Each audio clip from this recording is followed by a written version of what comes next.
First of all, let me congratulate Dr. Sareen, his institution, and all those who work with him. A very happy birthday, a very happy Makar Sankranti, and a very happy New Year.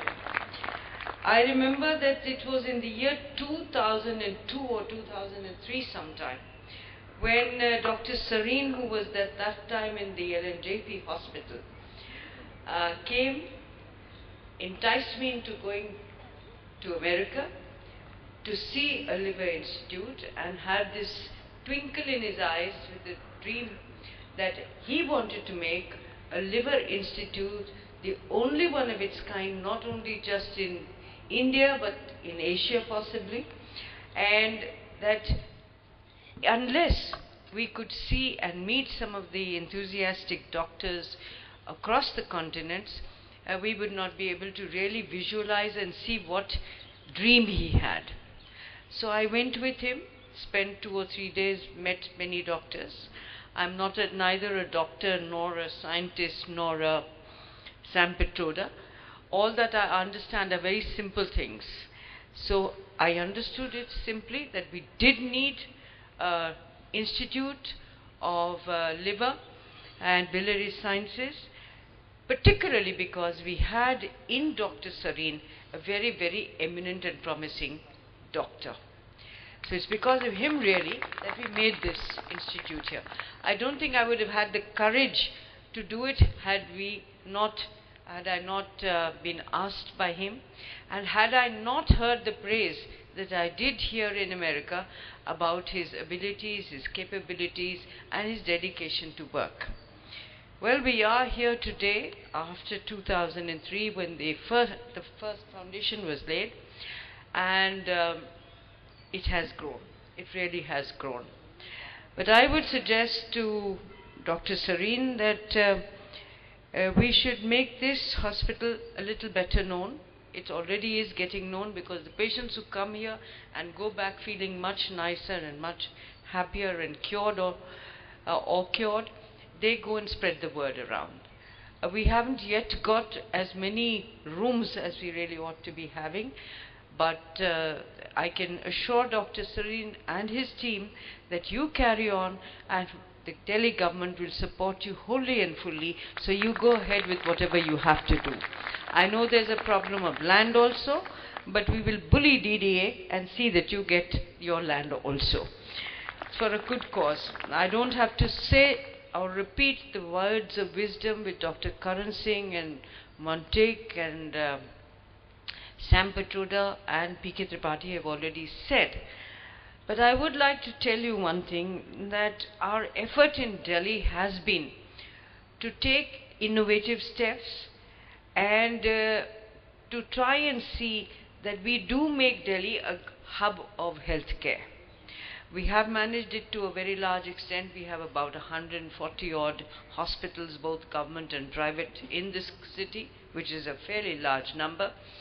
We have about 530 odd dispensaries, and where people can go and get treated.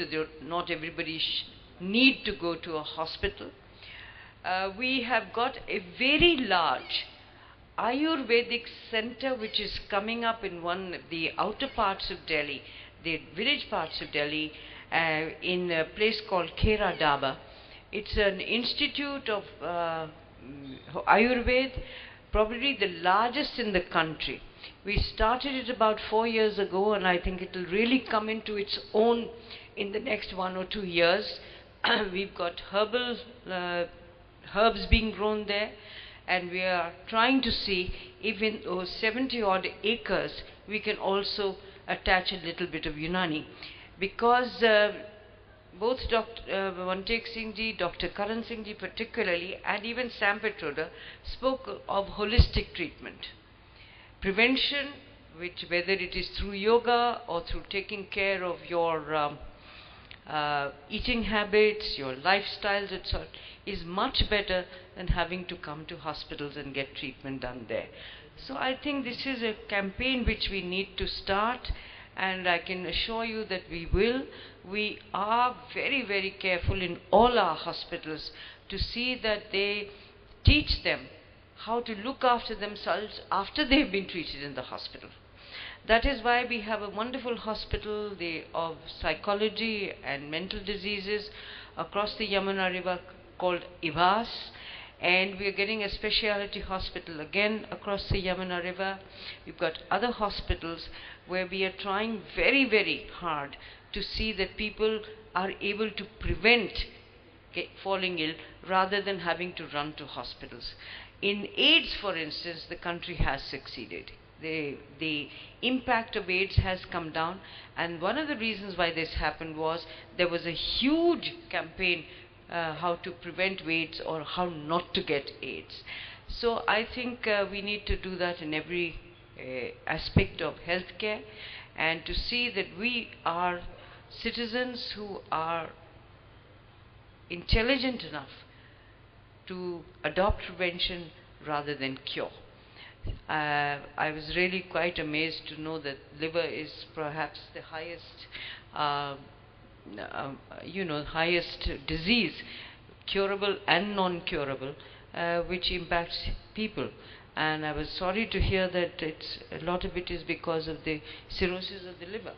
So I think we need to make your institution, Dr. Sareen, a little more visible to people, and I can assure you that we will expedite what needs to be expedited, and that is to give you more equipment, more rooms, more patient spaces, and even more places for nurses to live in. We have a bit of a dispute with the DDA, which we will sort out and give you the land. I know you are overworked, but since Mr. P.K. Tripathi, our Chief Secretary, is the head of this council or committee which looks after this, I'm sure he will help you out, and the next time we are here, you can talk of greater glory than you have been able to speak today. My heartiest congratulations to you. And of course, I'd like to thank Dr. Karan Singh and Montekji and Sam Petroda for gracing this occasion. You don't know how much it means for people like you to be here with us, because it gives us a lot of confidence that what we are doing. Frankly, these past 2-3 years, we hardly spoke about this, because I, for instance, wasn't sure, okay, where are we going? Are we going to be able to achieve what we have been able to achieve? But today, with your presence here and the kind words that all of you have said, we feel more confident, and we shall